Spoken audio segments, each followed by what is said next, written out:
नमस्कार, मी सुरेश चिरडे. आपण पाहतात महाराष्ट्र 24 न्यूज. न्याय न मिळाल्यास डोळंबा येथील विधवा महिला स्वातंत्र्य दिनी आत्मदहन करणार. कालपासून महिलेचे पंचायत समिती दिग्रस येथे आमरण उपोषण सुरू. डोळंबा तालुका दिग्रस येथील सुवर्णा प्रवीण जाधव या विधवा महिलेच्या नावे ग्रामपंचायतचा 8 चालू वर्षाची टॅक्स भरल्याची पावती आहे.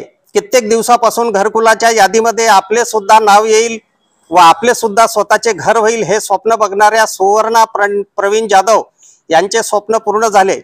तिच्या घरकुलाच्या यादीमध्ये नाव आले, परंतु डोळंबा येथील शिवाजी विजयसिंह देशमुख सूर्यवंशी यांनी सुवर्णा जाधव या महिलेच्या जागेवर अतिक्रमण केले. हे अतिक्रमण हटवावे याकरिता सदर महिलेने तहसीलदार दिग्रस, गट विकास अधिकारी, पंचायत समिती दिग्रस, ग्रामपंचायत डोळंबा यांच्याकडे वारंवार तक्रार करून अतिक्रमण हटवण्याची मागणी केली. परंतु त्या तक्रारीला केराची टोपली दाखवण्यात आल्याने काल दिनांक 11 ऑगस्ट पासून सुवर्णा जाधव यांनी पंचायत समिती दिग्रस समोर आमरण उपोषण सुरू केले. जर का अतिक्रमण हटवून आपली जागा मोकळी करून न दिल्यास स्वातंत्र्य दिनी पंचायत समिती दिग्रस समोर आत्मदहन करण्याचा इशारा सुवर्णा जाधव यांनी दिला आहे. महाराष्ट्र शासन राज्यातील महिलांना लाडकी बहीण संबोधत असताना डोळंबा येथील विधवा बहिणीला स्वतःची जागा मिळत नसल्याने आत्मदहन करण्याची वेळ येत असेल तर दुर्भाग्यच. देशाच्या सीमेवर रक्षण करणारा सुवर्णा जाधव यांचा धीर वहिनींचे उपोषण सुरू आहे म्हणून उपोषणस्थळी भेट देण्याकरिता आल्यानंतर त्यांनी आपल्या प्रतिक्रिया यावेळी दिल्या. मी ड्युटीवर असताना माझ्या परिवाराकडे कोणी लक्ष देणारे नाही.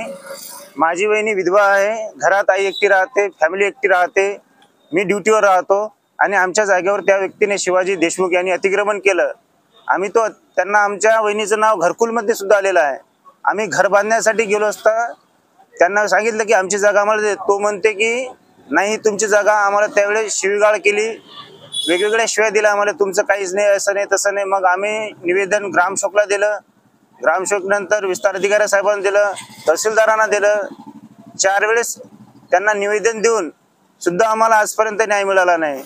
म्हणून आज आम्ही नाईलाजाने आज बिडो साहेबांना इथं पंचायत समिती समोर आम्ही उपोषणाला बसलेलो आहोत. आमची बहिणी उपोषणाला बसलेली आहे.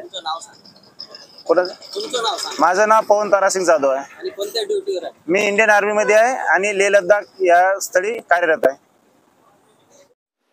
आमच्या पुढील बातम्याच्या अपडेट मिळवण्याकरिता आत्ताच आमच्या चॅनलला सबस्क्राईब करा व बेल आयकॉन वरती क्लिक करा. धन्यवाद.